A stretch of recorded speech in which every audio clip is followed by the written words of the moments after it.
Good afternoon, everybody, and welcome. It is the Power Hour, Monday edition. Hopefully, everybody had a great weekend. As you can see, DJ and Billy are still on the road, maybe in the air right now as they're coming back from Alabama.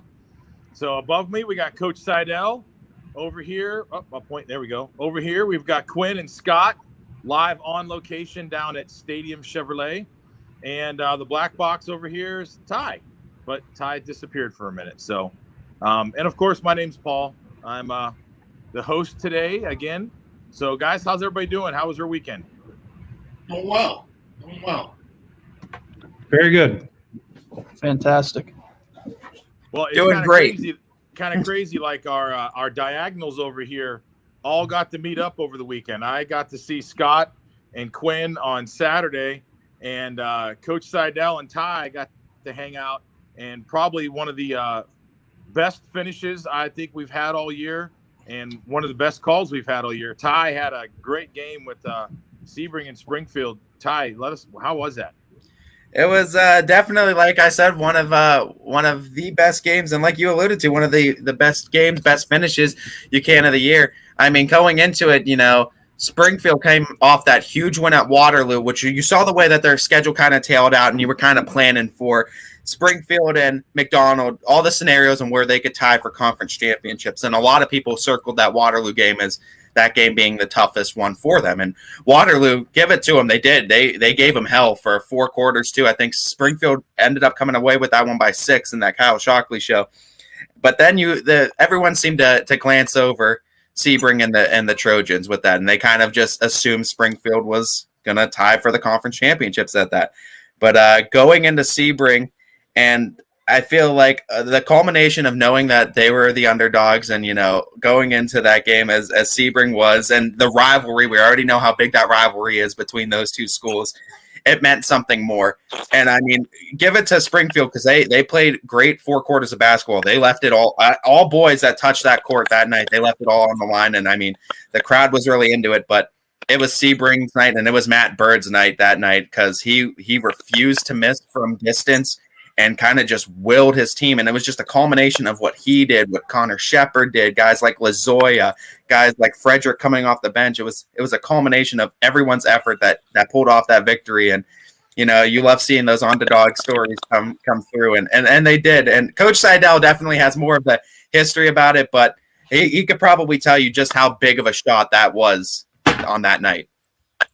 Well, I mean, and two, you look at, and we all found out after the fact, I mean, Coach Seidel obviously had this already stored in his brain, but like the last 3 years, Springfield has not won at Sebring. So they had to come over that as well. Like, you know, whether that was in their head or not, but they haven't walked into Trojan Stadium and beat Sebring, Coach. Yeah, you know, first and foremost, man, Ty, what a call. Got a chance to go back and actually watch the entire game broadcast, and it was just incredible to hear the excitement in your voice. You know, sometimes being right behind the scorebook there, you don't get into as much of the excitement of the game. But really just an incredible back and forth game. I think, you know, you got to tip your hat to Coach French and the job that he does with Springfield, and, you know, what an incredible program they've built. But like Ty said, it was Sebring's night on Saturday night. And, you know, a huge shot, honestly. I mean, going back in the history of Sebring basketball and being a guy that's been around it for a long time, I can tell you, I can think of maybe, you know, 1 or 2 other shots since 1999 that maybe even compare. You know, I think of like, you know, guys like Joe Mobley hitting 2 free throws to beat Berlin Highland on the 04 team. Going back to 99 with Ryan Snyder making 3 free throws to preserve a 20-0 season against East Palestine. But, you know, hats off to all 7 of the kids that played meaningful minutes for Sebring on Saturday night. You know, every single one of them contributed in that game. And it was really cool to see the back and forth. I think one other time in the game, Sebring had a 1-point lead. But it was incredible. And Coach, you know, definitely hats off to you and the McDonald Blue Devils as well. You know, what a season you guys have put together. Looking forward to seeing what the MVAC teams can do in the tournament. I think Coach Francicelli and those guys are going to erect a statue of Bird in McDonald somewhere, or give him a certificate, because that gave them the outright championship. So there was no share, and that was an outright title for them. One thing I noticed at the end of the game, and it's a fundamental thing that, like, you know, listen, excitement in the game, and, you know, things go on, and sometimes you kind of lose track of something. And Ty, Quinn, I'll hit you with this one. But Springfield had a chance to ice that game away. They did. They went to the free throw a bunch of times there at the end of that game that could have put that game away. How much, as a coach yourself, are you pushing with guys, like saying, hey, listen, you know, crunch time, I know you're tired, but we've got to practice. I mean, you're shooting free throws at the end of practice. How much is that a big thing of practice with guys or girls when you're doing that as a coach? Like preparing for situations like that? Is that what you're trying to say? Shooting free throws. I mean, when you're just tired. Free throws in general? Yeah, I mean, it's a big part of it. I mean, you could only simulate that so many ways. We do a good job of it at Lisbon, where we try to shoot free throws basically after we go up and down the floor a while. Anything of like high exertion and stuff like that, just to get used to being tired. But then you've got to factor in like pressure situations and game situations. I mean, it's tough. It's tough to simulate in a practice, but I mean, if you can do it, then you're in a good spot. Yeah. I mean, and again, we're dealing with high school kids, you know, so that pressure of knowing, hey, I've got to hit a couple free throws here. And I mean, when I was watching the game there, you know, Smith, you know, he was ice cold. I mean, he had ice in his veins. Every time they fouled him, he went to the line and drilling them. So, I mean, the stars aligned that night, like Coach Seidel said, and everything worked out and was in the favor of the Trojans to win that 3rd game at home in a row against the Tigers. And keep them from winning a share of the league. So, and again, it just seems like over the last couple of weeks, we've had a lot of these buzzer beater shots or, just, a layup at the end of the game real quick that ices a game for somebody. And I think a lot of times teams they might not look record wise like, oh, this is a team we're going to go in and we should beat. But then when all of a sudden you say that team's like, we got nothing to lose, we're going to go out there and we're going to play our butts off, because that's what they do. And with a shortened season with a lot of these teams, what they've had is, I think that you look at, not everybody's what they look like on paper, because they may not have played a lot of games. And so they're a lot different than what you see. I think too. I mean, if nobody got a chance to either listen to the post game interview we had with Bird too, it's actually a really good one too. So if you have a chance to actually go back and listen to that one, it was an underdog story at its finest too. I mean, Bird even said too in the interview, he was coming off of quarantine, so he hadn't been able to play. It's his senior year. He came out, shot perfect from beyond the line. He was 3 for 3 at the time, and I think at one point in the interview he said with that shot. Because I think I asked him too, was this the game plan? Was getting the ball in your hands to take the last shot? Was that the game plan when, you talked it over with coach? And he said, no, it was supposed to be Dylan Johnson, their big 3-point shooter.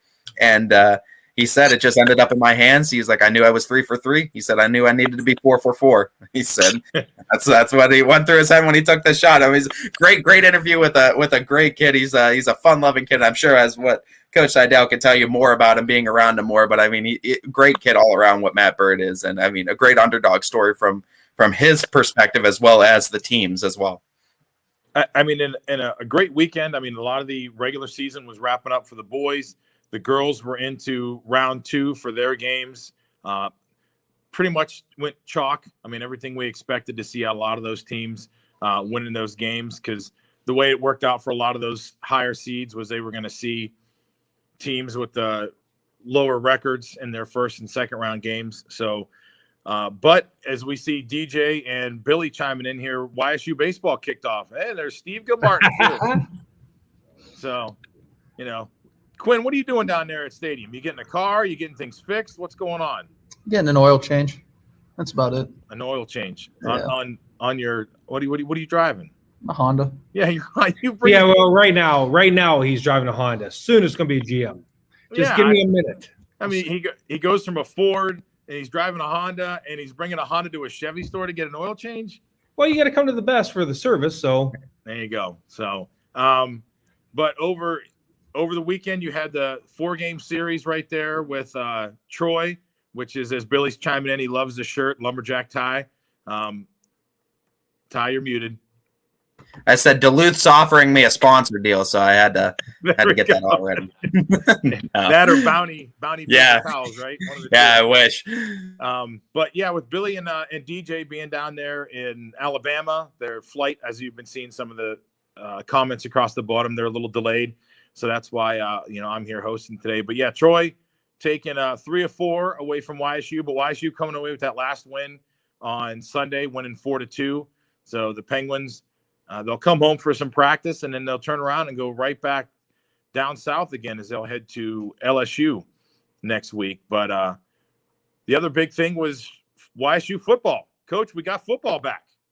Yeah, and it's an exciting time because, usually the saddest time in a football coach's life or a football fan's life is that time after the Super Bowl until, about really the beginning part of August, the middle part of July, when there's just, there's no football anywhere to be found. So to get some bonus action this year is just huge. And to really be able to kind of focus on YSU is going to be awesome for the area. I think they're really one of the only games in town right now when it comes to the football side of things. Really looking forward to seeing what Coach Phillips and his staff can do in the first season here.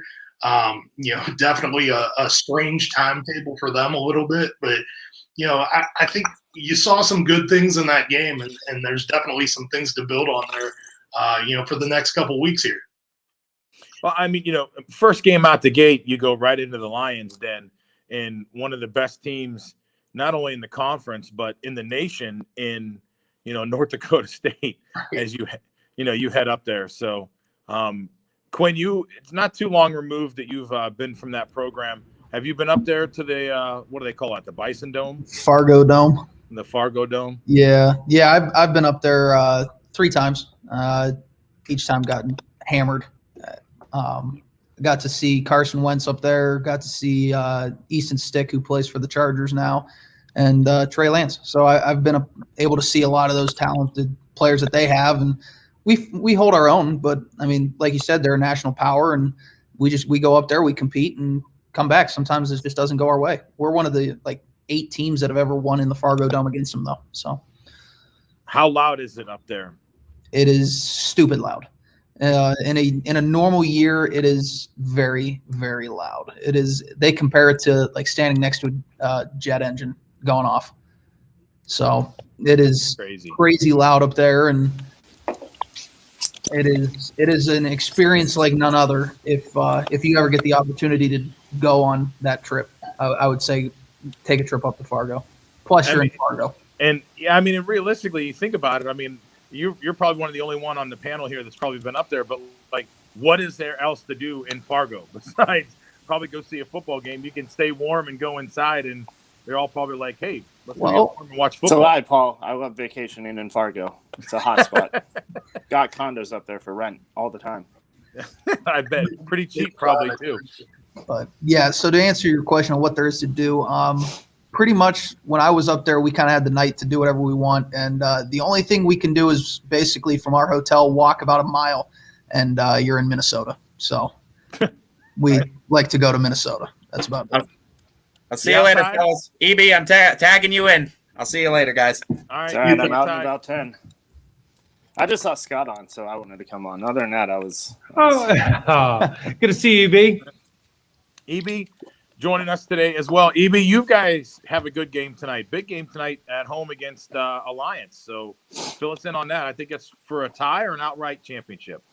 That'd be for the tie of the championship. So if we win that one, we would host the EBC championship with Marlington since we beat them last week, last Wednesday. It's our last regular season that we had to make up. So that got delayed, I don't know, 2 or 3 times, obviously year of COVID. So they're just trying to get this in. It's one of those things, so only select dates from here on out, really. So I know for Alliance, I think they played their tournament game on Saturday against West Branch. Then that evening, they had to go to Marlington, play Marlington, and now they have us tonight. So wow, they're going through, I don't want to say gauntlet, but a gauntlet of a schedule to where, you have 3 games in essentially 3 days, 2 of them in 1 day. So that's pretty tough for anyone, let alone high school kids. So it should be an exciting night for the girls. They know what's on the line. This is one of their goals that they had.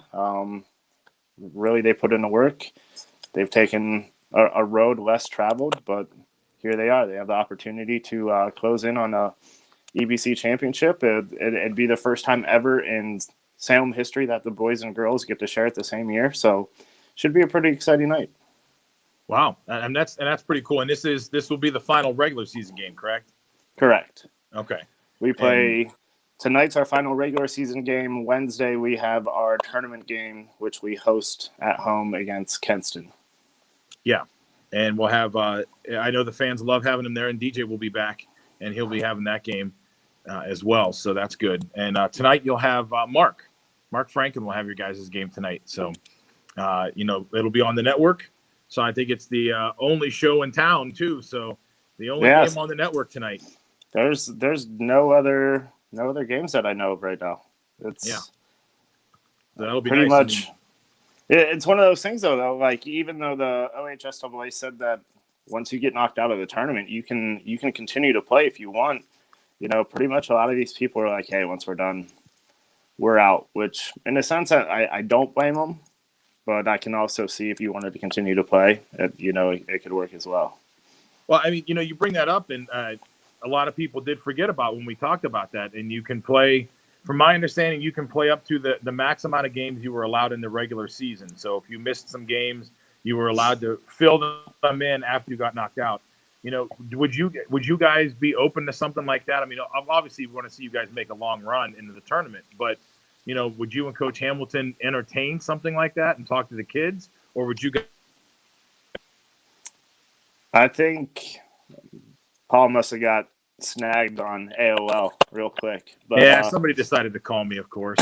There's a shocker. Probably Billy. He's in a pissed off mood, stuck in an airport. So he's just figuring out what he can do. I don't know. That's really a conversation for Coach Hamilton and our athletic director Matt Freeman to have. I think if you would ask the girls, they would be all about it, especially our seniors, because Kyla's going on. She's going to continue her career in track, so this is her last basketball season. Casey is going to continue her career on in academics. Same with Annie and Lexi. So it's not like they're going to continue their basketball career anywhere. And I think, God forbid, given the opportunity, if that situation occurred, it's definitely a conversation to be had. I would hate for them not to get an opportunity to play at home in front of fans, especially now since you're starting to see more fans allowed or a little more leniency. But dude, that's above my pay grade. That's all Hamilton and Mr. Freeman, and some of it too. You got to look at it, not only from that standpoint, but you got to look at it from like a financial standpoint. Is it worth it to put it on? To bring in referees to put together a game isn't exactly something. I don't want to say it's expensive, but it's not cheap either. You still have a lot of overhead costs, so it's fun to entertain. I don't know if it would ever happen though. Yeah, I mean, especially in this year, you have a lot of coaches and ADs saying, listen, we're in the red, because they're paying the officials to be there. Obviously your coaches are getting paid. You're paying your scorebook keeper. Everybody else like that's getting paid, and when you're only allowed to have so many fans in, and if they don't show up, then you might break even, if not go in the hole with that. Coach Seidel, you are another great one to talk about. We talked about it during football too. I mean, you guys chose to play on. How did that? Do you think it benefited you guys playing those extra games at the end of the year, or do you look back on it now and go, well, maybe we should have, just tied it off and, worked in the off season? You're right. First of all, there's a cost that's definitely associated with it, and in a year where you've got COVID-19 restrictions and you're limited to the amount of people that you can have in the stadium. That limits your gate. And EB, pointed it out really well. The cost of officials is one of the costs for small schools that, it can be prohibitive to some of those kinds of things. I think for us, we made the decision, basically our seniors and our staff, that we were going to opt out of the tournament. We were still a pretty young team. So getting an opportunity to finish out and play a 10-game schedule, that was important for me to do for our seniors, to make sure that they got the opportunity to play in as many games as they could. But the other thing is just the development of your program. We had a lot of young guys, a lot of first-year players, 13 guys that had never played football before this season. And it was nice to be able to get them some time. Looking forward with an eye towards next year of how do we get these guys ready to go for a full season in the next season. Quinn, being a basketball coach as well, like EB is, do you see that something that Lisbon might entertain? If and when they get knocked out of the tournament, to say, hey, let's pick up a couple extra games and play some more games, or are they just going to like cut the guys loose to go to track and baseball and stuff? I'm not 100% sure, honestly. I mean, I'm sure Coach Huxell will take a look at like if we're hurt and just kind of seeing the general interest of it. I mean, he's going to basically choose what's best for the team, and him and Mr. Bing will work together to figure out if we're going to play on or not. Pretty much. You want to see it? Depends. Do I want to see it? Yeah. I mean, I'm a natural basketball guy, so like, yeah, I would like to keep playing and just stuff like. I mean, but it's what the kids want. I mean, if they want to keep going, then we're going to do the best we can to make sure that's a possibility. If they want to be done, then that's what we'll do. I mean, we do a good job of keeping our players' best interest in mind, basically. And Coach Bing and Mr. Edenfield, Mr. Sifke, all of them, we all do a very good job of making sure that we just put ourselves in the best position. And it will be interesting to see, because like you have had a bulk of, the girls' games. I mean, because we're into the third round right now of the girls tournament. So are you gonna start seeing some more teams maybe start taking advantage of that, or are they all just kind of maybe content with I think a lot of the Mahoning Columbiana County schools might be the ones that are like, okay, everything was good, but those Trumbull County schools, you remember, they lost an entire month. So they could be some of those schools that say, hey, listen, we didn't get to play a whole month of games, so we got an opportunity to keep playing right now. Maybe they're the ones that we're going to start seeing jump on board and start playing some more games. Yeah, I think, when you said Mahoning and Columbiana County, the majority of the schools in those two counties, like, I think we're sitting at 19 games.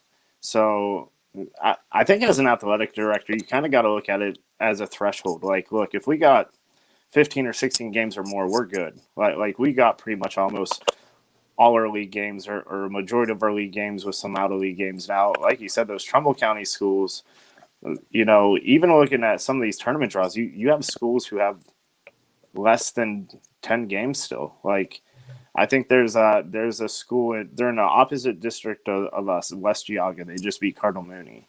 I think they had going into that game, they were 6-3 or something like that. So, if they lose or whoever they're paired up against, they bow out. Why not? If you can go get, I think you kind of owe it to your seniors, especially if you have less than 10 games. If you can get them at least another 4 or 5 and give them that opportunity to play at home, in a COVID year and whatever the hell this year's been, moving forward, give them at least something. I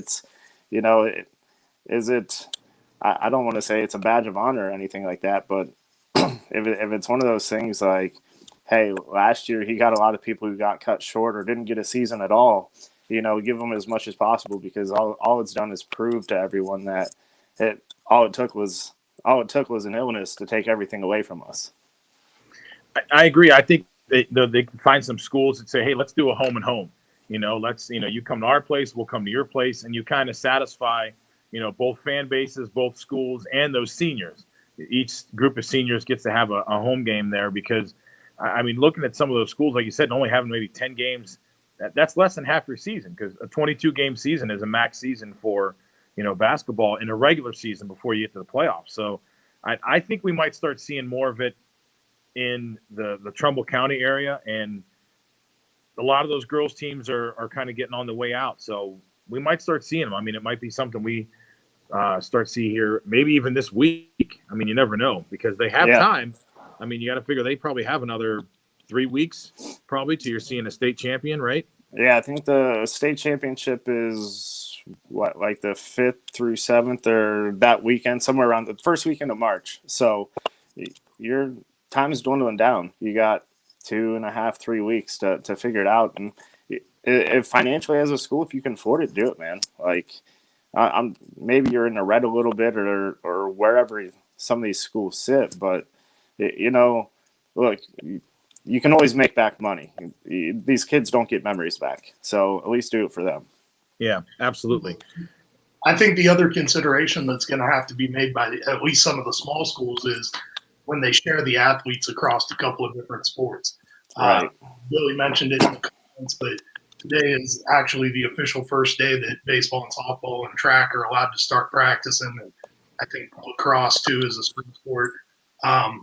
So, that'll be a consideration, especially at the smallest of schools.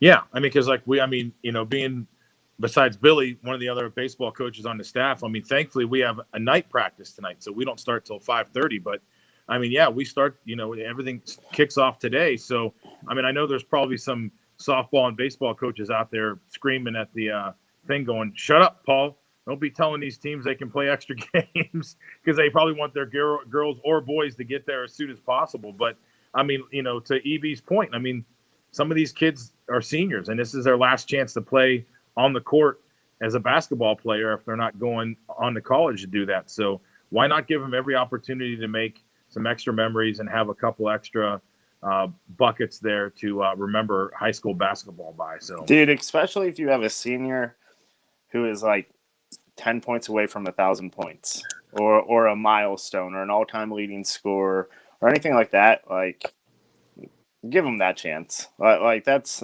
one thing that I've always looked at, especially if you've had a shortened season and you're a team that's only sitting around like 12 games, 14 games, where in a regular 22 game season they would get it. Give them that chance to go get it. At least let them put their name in the record books. They busted their ass for 3.5 years, more or less. Give them the opportunity to go get it. 100%. Yeah, and coaches got to look at that. They got to kind of maybe, because a lot of times you'll see coaches say, well, we really didn't know they were that close, or, I mean, go into looking some of that stuff. The kids know, and I tell you who else knows real good is the parents. Parents definitely know where those kids are sitting with points or rebounds or anything like that there's a milestone they can go get. So, I agree. If you can go get a couple games and let that kid, get those buckets and get their name somewhere that's going to stay forever, go let them do it. So, we're right at the halfway point, so we'll take a break here and pay some bills. I'm out, fellas, too. So pay some bills. I will talk to you guys hopefully tomorrow. EB, good luck tonight, and get a share of that title. For sure. Thanks, Bobby. Boys. Wow. See you, Scott. Have a good one, buddy. Go buy a car from Scott. He's in Salem Stadium. GM. Stadium, yeah. Free pitch right there. All right. We'll take a break here real quick on the Power Hour and be right back and talk some boys basketball here on YSN. Hello, I'm Greg Burbick with G. Burbick Farms. For the last 100 years, my family has farmed in Columbiana and Mahoning counties. I began raising cattle in 1996 with the goal of providing a better product for you and your family on the dinner table. Our grass-fed and grain-supplemented Black Angus beef are raised with no hormones, steroids, or antibiotics. We're known for our hometown-friendly service and incredible tasting products. We're locally owned and have customers across the tri-state area. Our products go from our farm to your family. Stop by our farm on New Buffalo Road or visit us on the web at gburbickfarms.com. Don't forget to like us on Facebook. G. Burbick Farms, it just tastes better.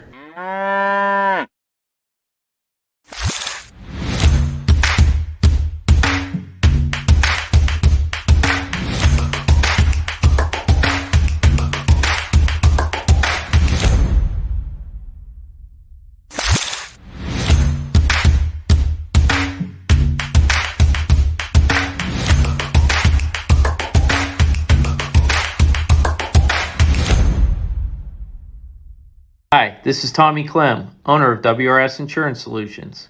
WRS Insurance Solutions is a local, independent agency that specializes in life, Medicare, long-term care, and disability products.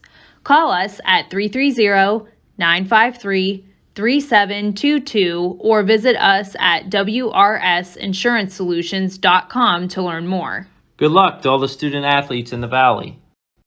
Right now is a great time to get more for your trade-in at Tri-State Ford and drive home in a new or pre-owned vehicle. Choose from our great selection of new Ford models or pre-owned vehicles. Plus, get the Tri-State Ford Advantage, including a 10-year, 200,000-mile warranty and more. At Tri-State Ford, we'll pay you top dollar for your trade, but you don't have to purchase one of ours to sell us yours. Customer focus, community driven. Tri-State Ford East Liverpool or visit tristateford.net. And we're back here on the Power Hour Monday edition as we've got Quinn and Scott up there on location at Stadium, Coach Seidel from his office, and yours truly here at school at South Range.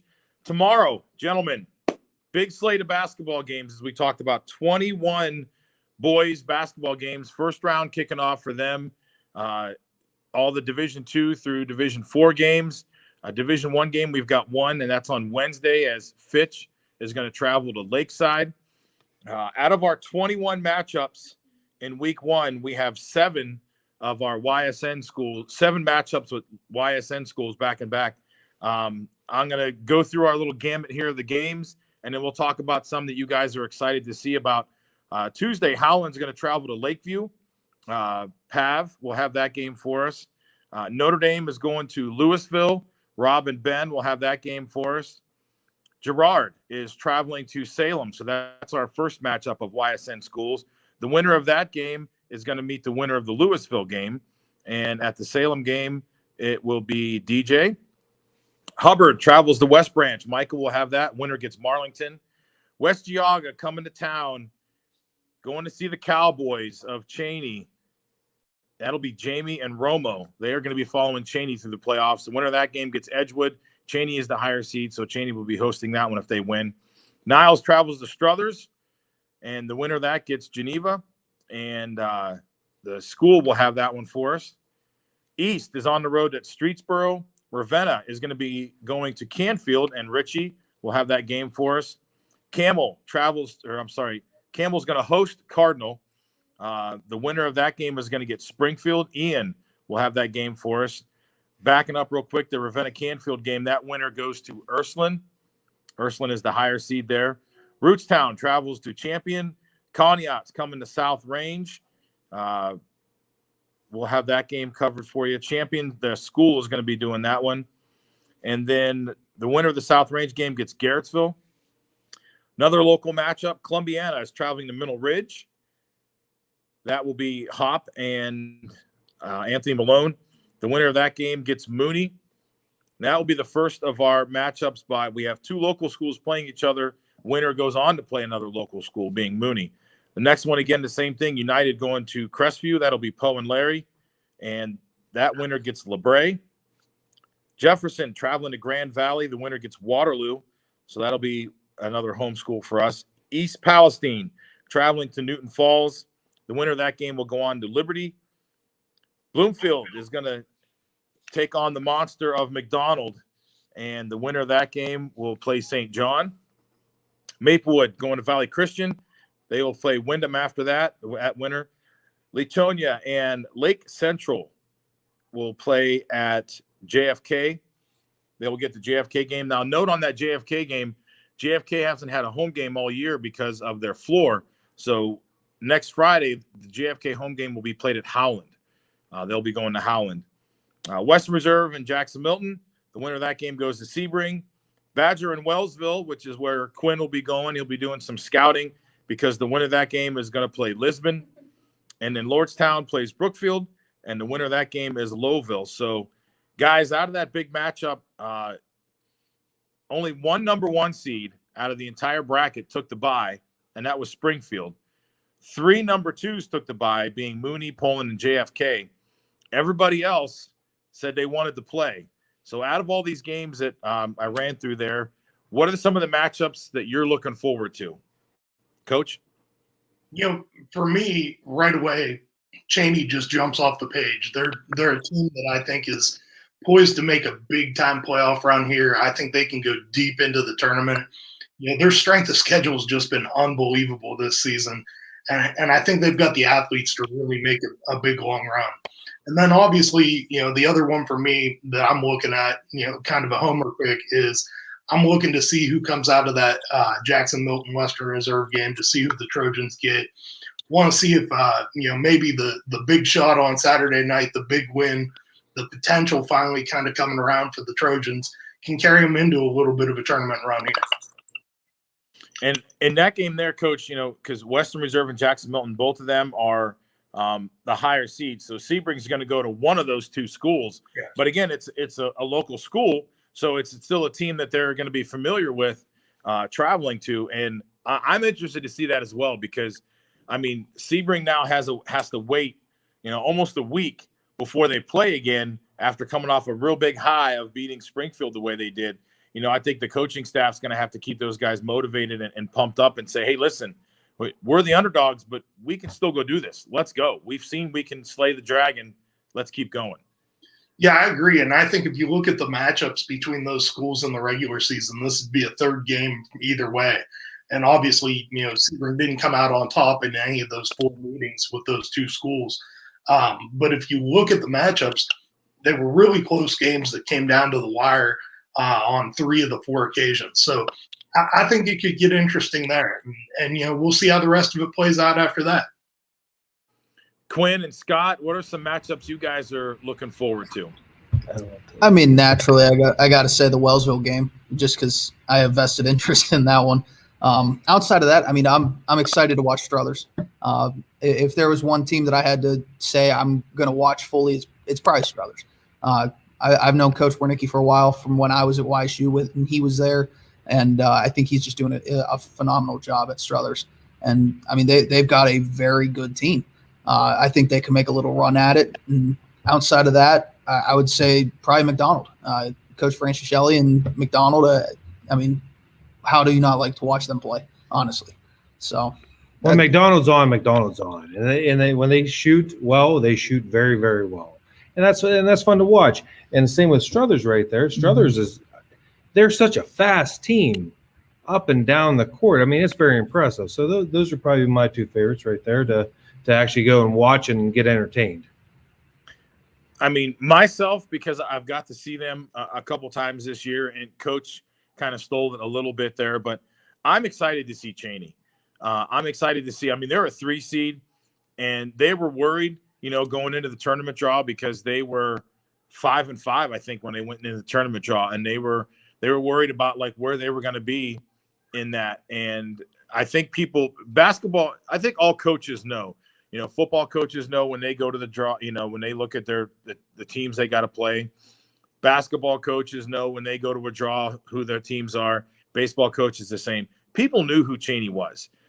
Just because they were 5-5 didn't mean anything. If you look at the schedule that they had, they only have, they have the city games.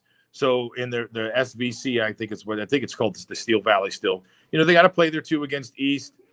They didn't get to play their games against Mooney. They had to play against Ursuline. After that, the AD up there, Casey Bogert, and the head coach, Marlon, said, listen, we want everybody. We want the best.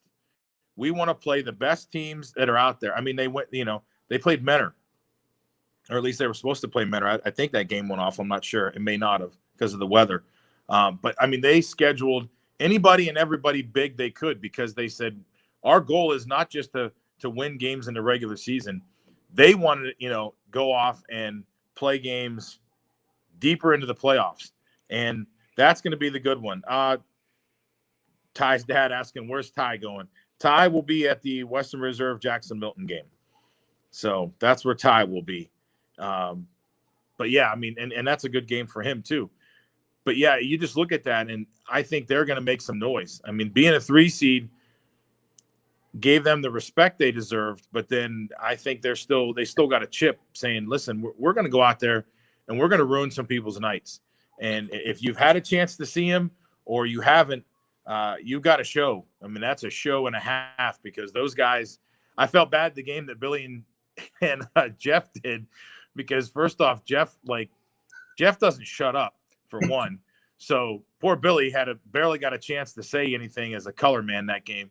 But I mean, Jeff was just sitting there constantly. It was here the whole time. I mean, and that's how they do it. They want to run and gun, and they're going to score, and they're going to score fast on you. So it's going to be exciting to see them. Any schools, any teams that you think can be a sleeper? I know we've kind of hit on this before, but now that we know who all the matchups are going to be and who's going where, is there a sleeper team that you think can sneak out of there and really surprise somebody? We'll go reverse skate. Quinn, you and Scott. That's tough. I mean, I don't know. I mean, maybe Poland. Would Poland be a surprise if they could beat Cheney? Maybe. I mean, it seems like you guys are all on the Cheney winning it all out and stuff. I mean, maybe Poland surprising you two. But is Poland a surprise being the 1 seed? I mean, I don't know. I mean, there's some teams that are high seeds that you can make arguments for, like Cardinal Mooney. I mean, they're a team that's a high seed, but I mean, they're in a spot this year where it's been kind of building up until this point, and they haven't had the success in the postseason that they've wanted to in the past. But now they're poised and ready. They're all older kids now, ready to go. Maybe something like that where they can get out is, I guess, a surprise. I don't know. Upset wise, I think Latonia. I'll take Latonia over Lake Center Catholic. I think that could be an upset, if you will, and I think the Latonia team doesn't get the credit they deserve, and I think they're a good team. I think that could be one of the upsets. Scott? No, the reason why I'm laughing is because we just talked about that. But yes, for the upset, I do like Latonia to come in there and make a little ruckus. And sometimes, no matter whether they're 1 seed or whatever, Poland's got one phenomenal basketball team. But watching that game that you guys called, against Springfield and seeing them, I don't know, they fought really, really hard and lost with two of the kids out from Springfield. I thought that was, I don't know, that's just like, I'm just an outsider. All I do is help him. So that's it. So I don't know what else to say. I think I'm sure Latonia is a dog coming into this pretty big, and I think Latonia has it. I think Struthers has one heck of a program. They're very well coached, and they're a very fast team. I think I said that earlier, but just a very fast team, and speed kills. Whether it's football, basketball, or baseball, speed kills. Yeah, I mean, in Springfield, that was a 5 overtime game. It was. It was fun. That they play in again at home against Poland, Battle of 170 there. That Jamie and them, I swear, Jamie and Romo are magnets to exciting, fun games. I mean, and they followed Springfield through the football playoffs and had great games, and then they rolled into this, and they've had some exciting games there with Springfield. Even some of the games that they've had, whether it be Hubbard or we send them somewhere else. So I'm expecting them to have some fun with Cheney. Monty. There's Hey, Steve. Here's your buddy. Hey, he's got a question, or he's got one thing here. Ursuline Boardman would be my sleepers. Ursuline and Boardman. Ursuline's tough. They've had some tough games. Boardman's guards, if they play, then Boardman's tough to beat. Boardman got the bye. They won't play till Friday. Right. And then Ursuline got the bye. They won't play till Friday as well. And they'll get the winner of that Ravenna-Canfield game. So that will be pretty interesting there on that matchup. I think that'll be Ravenna over Canfield. So, well, we're hoping, some of our YSN schools can come through there, Canfield being one of them. It's just because I'm from Canfield, Paul. That's I know. They're busting your hump for that. So, Steve, since you just joined, those are your underdogs. Who's somebody that you see maybe going pretty far this year, boys wise? I mean, obviously, you can give a couple. I'm not just going to pinpoint you down on the one. So, obviously, I got to say, McDonald and then Springfield would be the two easiest ones to pick. Obviously, Cheney. I mean, they only lost by 9 to Mentor. So, if they show up and they press, they're pretty fun to watch. Yeah, I mean, think about that. 9. So obviously they did get that game off because that game was up at Mentor. I mean, that's the number 1 team in the state. So you went to play the number 1 team in the state and you lose by 9. And they only lost to, was it Jackson, I think, by 1. Yeah. So, I mean, they've played I feel Cheney runs more than anyone, Ty's dad. And he goes, I agree with Steve, and maybe throw Waterloo in there as well. Yeah, very good point. They're tough. Yeah, and they'll get the winner of the Grand Valley Jefferson game. And when we get to that round, Ty will have that since Ty's just right around the corner. So he's going to get, to see Waterloo again as well. So, yeah, I mean, all good teams there. Coach, who's somebody that you think is a sleeper, somebody that can make some noise that maybe people aren't talking about? Yeah, I thought right away of, two kind of area schools that we haven't really talked a lot about. I don't know how much either one of them is necessarily an underdog, but right away, I thought of Newton Falls. They're a team that they've had some issues with quarantines because of COVID issues, but I think they've got a really talented roster, and I think that they could, maybe make a decent little run here. The other team I thought of, as a Sebring guy, it's always kind of hard to think about this and have these words come out of my mouth. But I think the Warriors over in West Branch have a shot at making a little bit of a run here. They've got a nice core nucleus of players that have been playing together really well this season.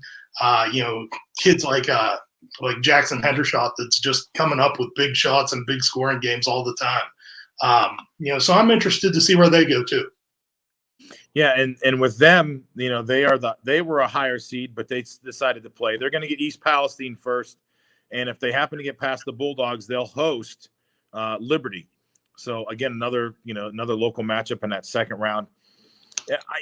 I'm kind of torn. I mean, I think South Range is getting things put together right now towards the end of the season.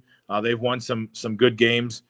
So being a homer, I'd like to see them. I mean, they get Conneaut, and then the winner gets to play Garrettsville.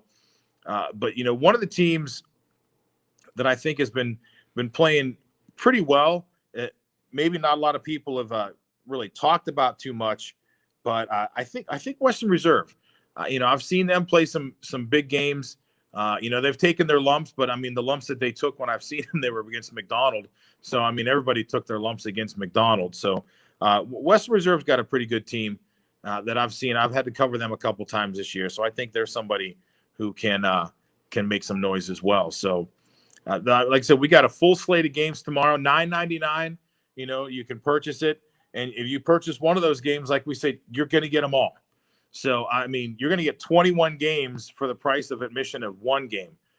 You can't go wrong with that. You can sit there and you can be on, if you buy the one game, you can just keep flipping through all the different games if you want. If you want to buy a couple games and be on multiple devices like Steve likes to do over there on his Ninja phone and on his laptop, I mean, you spend, say, $20-$30 and you can sit there and watch 3 games at once and keep flipping through all of them. So, it's going to be a great time tomorrow, seeing a bunch of these games. I'll be here for the South Range game. We forgot to talk about at the beginning of the show what our national day was. National Day today, it's National Margarita Day. So, Coach, what do are you a salt guy? Are you a sugar guy? Are you a margarita tequila guy at all? Or as Ty talked about, the old guys I hang out with in their 30s and 40s.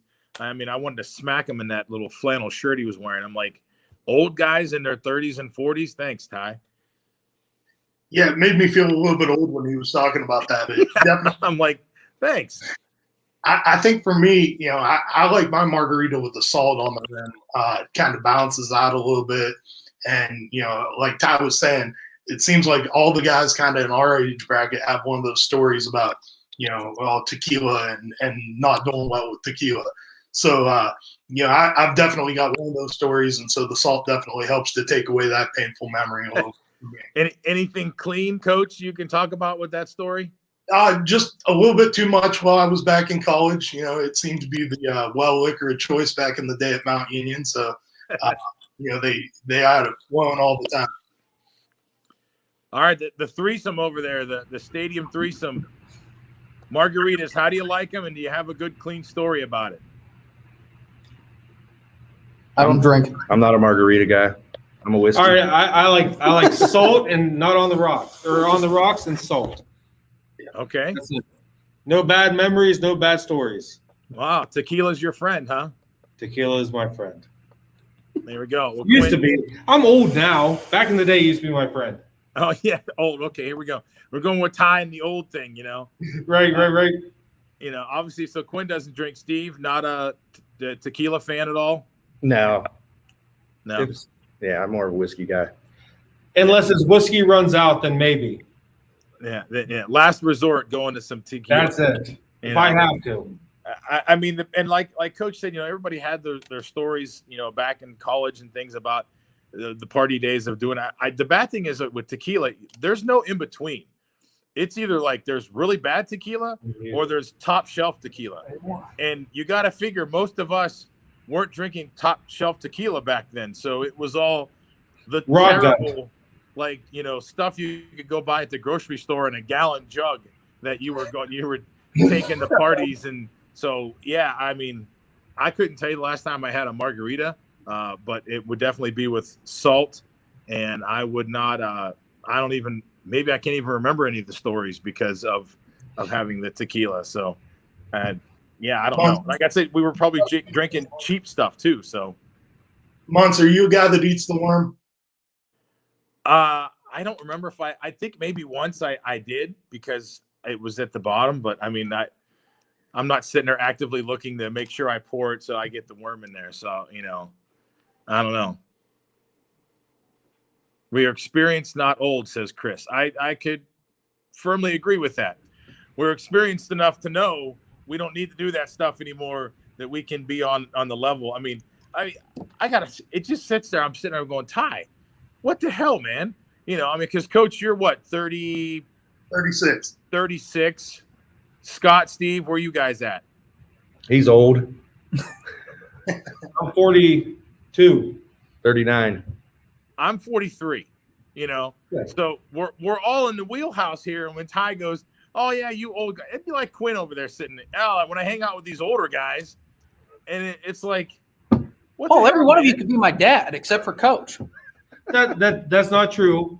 That's not true. And hey, Paul, just tell you, when we were in Indianapolis, we were there, and he was the go-getter. I get it. We all caught up to him. We all ate the ice cream. We all ate the good food, and he might have led us there, but he was the last one coming back because he ate too much. We're experienced. Yeah, well, that's Quinn's hook. He wants to eat and drink his Mountain Dew. So I mean, 'cause I like to eat. Leave me alone. listen, you know what? At how old are you, Top? How old are you, Quinn? I'm sorry. 26, Dad. 26. Yeah. So, yeah, 26. Ty, I think, is what, 20? 24. Yeah. He's younger than I am. there. Yeah, he's younger than you. But, I mean, don't get me wrong. The four of us at 24, 25 years old, yeah, we were Paul's never getting over this. Yeah, listen, I know I'm the old guy on the show at 43 years old, and the beard shows it, and that's fine. But, like, to say when I hang out with old guys and they drink tequila, it's like, what the hell, man? Eat more beef. There you go. Greg over there at G. Burbick Farm saying eat beef. But again, we all were. I'm sure Betos has never had margarita. No, I think he has some of that mainlined into him a lot of times. Is what he's doing with that. But yeah, the four of us can definitely tell stories of eating like, kings when you go to all you can eat buffets and stuff like that. But Quaker Steak and Lube back in the day. Absolutely, it was like $10 for all you could eat. You made sure you got that 50 down. Yeah. I mean, I used to roll up there with a bunch of buddies, and I always drove. But the deal was, if I drove, they all had to give me $5 for gas. But what it turned on me, because then they're like, well, we'll only give you the gas money if you eat more wings than us. So, if one guy ate 30, I had to make sure I ate 31 to get his $5. And the same with everything else. The most I ate at one time, and I guess we'll ask that too, because everybody's been to Quaker when it was all you can eat, right? Yeah. 72. I ate 72 one time. Needless to say, I didn't feel good driving home from sharing after that. Coach, most wings you had in one sitting. Back in the day, probably at Mount Union for sure. Yeah, I know you're expecting a big number out of me. Big dude, big number.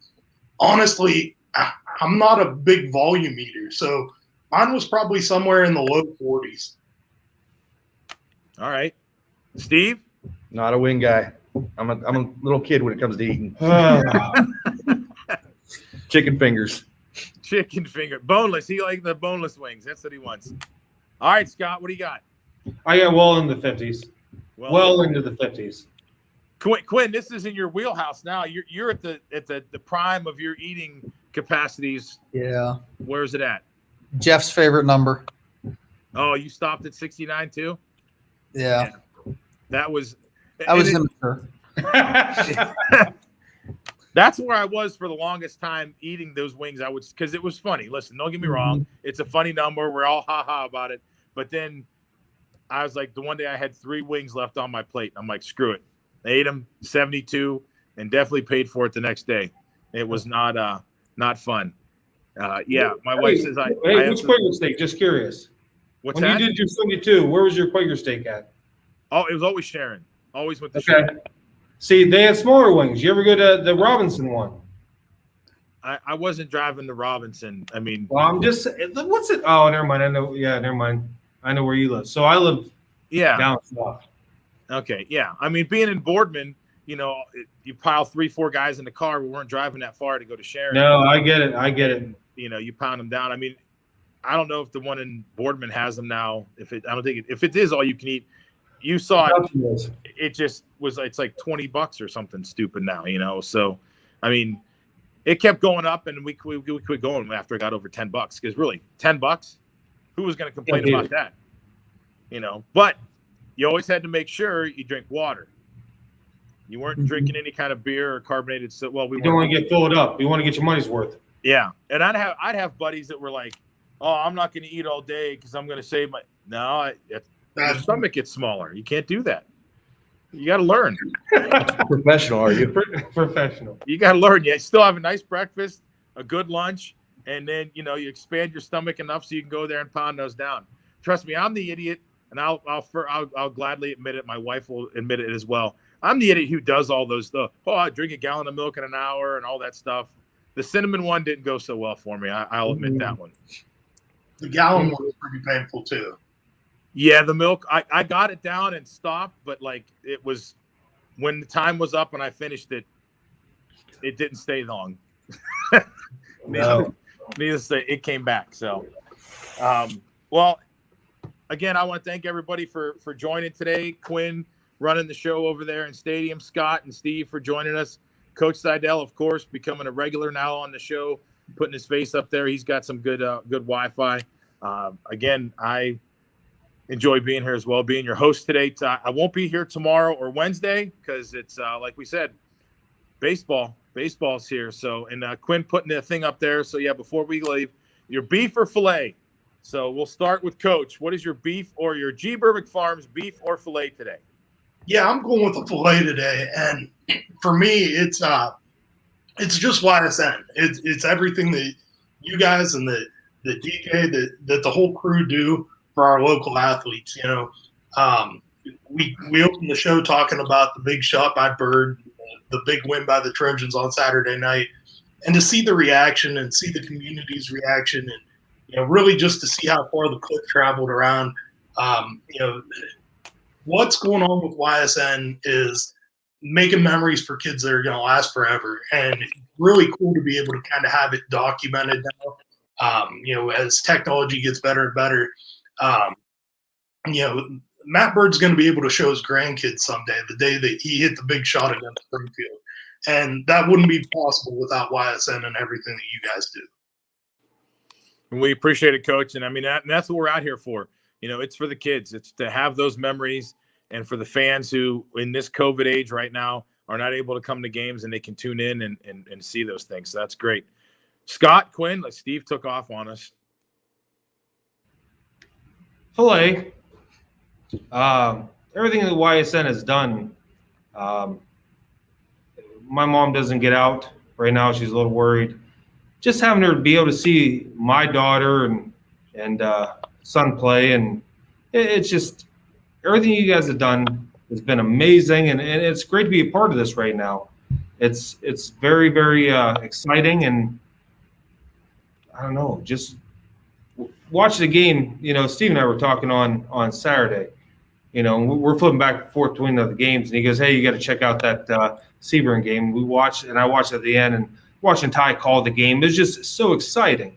And I hope we get the softball and the baseball, and you know, allow people to come out and just keep watching it. Like I said, just phenomenal job, complete filet. It's cooked perfectly. Quinn? Yeah, mine. I'm going to deflect first. Steve's back, so it's going to be his turn. Get this rotation here. All right, Steve. Beef or filet? What's your beef, or you have a filet today? Always filet. I got no beefs. Filet is. I agree with these guys. You guys do an amazing job. I enjoyed the heck out of that Sebring game on Saturday. I was screaming and yelling. I mean, it's just fun to be able to watch this stuff. I'm a big high school sports guy, so love being able to watch. Yeah. So mine's a filet too. I mean, just it's kind of tied into YSN and all that stuff, but it's just the fans of YSN. I mean, they allow us to do what we do, and they're incredible. I mean, I'm surrounded by two guys that just love everything that we do, and it's built a lot of great friendships for me and just for all of us. Honestly, we're able to go out into the public and just see all the people that love what we do, listen to them, and I mean, it's incredible what DJ and Brian have been able to build for us all, and kind of just piece it all together. And my other filet is the two gentlemen that sat with me today. Just incredible people, and I'm thankful that I've gotten to meet them. And Steve's crazy little phone thing that he's got going on is pretty awesome at the same like point. Ninja phone he's got. Yeah, I don't know what it is, but it's impressive. Yeah, I mean, he showed me on Saturday when we were there, and I was like, what kind of like space age contraption is that thing? I mean, my goodness. I have a couple fillets today. No beef, so it's nice. There's no beefs on the show today. So my one fillet obviously is being a baseball coach. We start today, which that only means that warmer weather's coming and our spring trip's coming, and I'm excited for the season. We took some lumps here in the early part of the season before we even started, but we're gonna punch through them, and I'm excited to have some practice tonight and be around the guys. My other filet is Steve and those guys down there at Stadium. My wife and I stopped in and we took a look at some things, and she's going to get a new car, and she's really excited. So that means I'm excited, and she's going to be driving a new vehicle here come the end of the weekend, and that's thanks to Steve and those guys down there at Stadium. So that's my filet, because listen, as they always say, happy wife, happy life. So she's happy, she's excited, and so are we to get her a new vehicle. So other than that, we're doing pretty good. So again, we thank all of our fans. I mean, listen, like everybody said, praising YSN. We're not YSN without you guys. So, we're not YS Nation without the fans who are out there watching all these games, being a part of YSN. We love it. I go down there, Steve's got his hat on. He's got his screensaver on there of YSN. You see people around, just me going down there. I'm just me, and we go down there and I'm meeting, hey, it's YSN guy and this and that. So listen, it's thanks to all the fans that are out there. They love us and we love them. And again, we wouldn't be here without them. And it is all about for these kids, because they're making memories every day, and we're glad we can be a part of it and have that for them so that they can watch that in years to come. So for everybody here, I appreciate everybody watching and everybody being on the show today. DJ should be back tomorrow, the host with the most. Till then, guys, we'll see you later.